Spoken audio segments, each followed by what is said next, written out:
60,000 دینار دیتا تھا، سونے کے سکے 60,000 دینار، جو آج کا 60 کروڑ سے بھی اوپر بنتا ہے ہر روز کا ایک لڑکی کو۔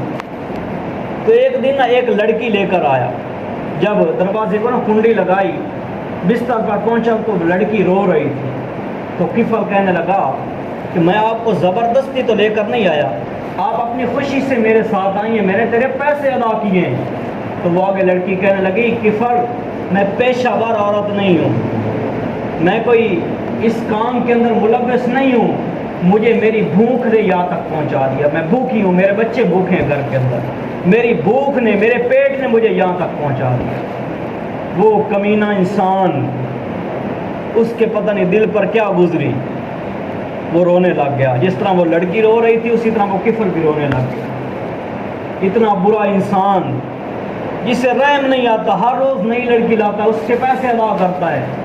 تو وہ کیا کہنے لگا کفل، وہ کہنے لگا اے میری بہن، آج سے تو میری بہن ہے، میں تیرے آنسوؤں کے طفیل توبہ کرتا ہوں، تو میرے لیے بھی دعا کرنا، میں بڑا کتا انسان ہوں، میرے لیے بھی دعا کرنا، جا چلی جا، تیرے پیسے بھی تجھے دے دیے، اور میرے لیے دعا کرنا، میں بڑا کمینہ انسان ہوں۔ لڑکی وہاں کمرے سے باہر نکلتی ہے، پیچھے سے کفل کی موت کا وقت آ جاتا ہے۔ کفل کو نہیں خبر کہ کیا ہونے والا ہے، دھڑام گرتا ہے بستر پر، اس کی موت کا وقت آ جاتا ہے۔ اگر اسی طرح لوگ اسے کل کو دیکھتے تو کوئی اس کا جنازہ پڑھنے کے لیے تیار نہ ہوتا۔ سب کو پتا تھا کہ کیسا انسان ہے، آپ کے محلے کے اندر کوئی ایسا شخص ہو یا گاؤں کے اندر ایسا شخص ہو، سب کو خبر ہوتی کہ کیسا شخص ہے۔ تو اگر کل کو پتہ چلتا کہ کفل ایسا شخص ہے، کوئی اس کا جنازہ پڑھنے کے لیے تیار نہ ہوتا، لیکن اس نے توبہ کر لی تھی۔ اللہ تعالیٰ نے اپنا قانون بدل دیا۔ اللہ تعالیٰ کا قانون ہے کسی کو قبر کی خبر نہیں دیتا، پہلے بتا دیا کہ یہ سوال پوچھوں گا۔ ایک مرتبہ نا کافی سال پہلے، تقریباً 15-20 سال پہلے ایک واقعہ پیش آیا تھا کہ کچھ نوجوان تھے، انہوں نے نا، ان کا کوئی بندہ فوت ہو گیا، انہوں نے کہا کہ ہم ٹیپ ریکارڈر جو ہوتا ہے نا وہ قبر کے اندر رکھتے ہیں، ہم سنتے ہیں کہ فرشتے کو کیا سوالات کرتے ہیں۔ تو انہوں نے اخبار کے اندر بھی یہ خبر چھپی تھی، تو انہوں نے قبر کے اندر وہ ریکارڈر، ٹیپ ریکارڈر رکھ دیا۔ اب سارے نا وہ ٹیپ ریکارڈر اگلے دن اٹھایا۔ حضور علیہ الصلوۃ والسلام کی حدیث مبارکہ ہے کہ بندے جب فوت ہوتا ہے اس کو قبر میں اتار دیتے ہیں، اس کی قبر کو بند کر دیا جاتا ہے۔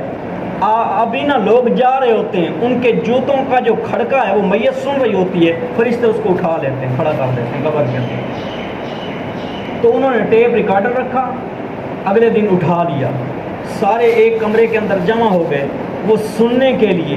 جب انہوں نے بٹن پر ہاتھ لگایا، اوپر سے چھت گری، سارے وہ فوت ہو گئے۔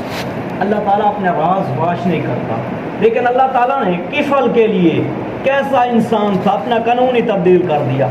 کفل کے دروازے پر نورانی آیات کے اندر لکھا دیا کہ میں نے کفل کو معاف کر دیا ہے، اس کا جنازہ بھی پڑھو، اسے کفن بھی دو، اسے قبر کے اندر بھی اتارو، سب اس کا جنازہ پڑھو، میں نے اس کی توبہ کو قبول کر لیا۔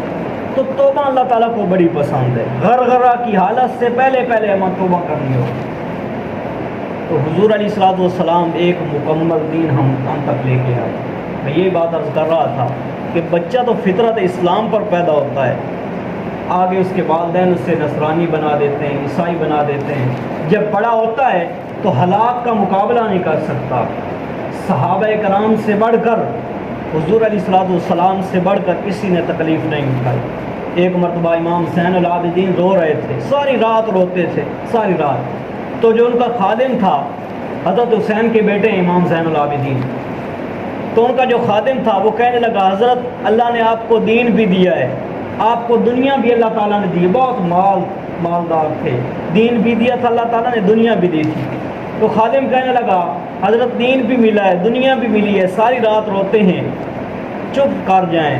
تو آگے سے امام زین العابدین کہنے لگے یعقوب کا ایک بیٹا یوسف گم ہوا تھا، انہوں نے رو رو کے ان کی بینائی چلی گئی تھی، میرے سامنے تو میرا سارا خاندان ذبح کر دیا، میرا اتنا بھی حق نہیں کہ میں روؤں بھی نہ، میرے سامنے میرا پورا خاندان ذبح کر دیا گیا۔ تو حضور علیہ الصلوۃ والسلام کے اہل بیت سے بڑھ کر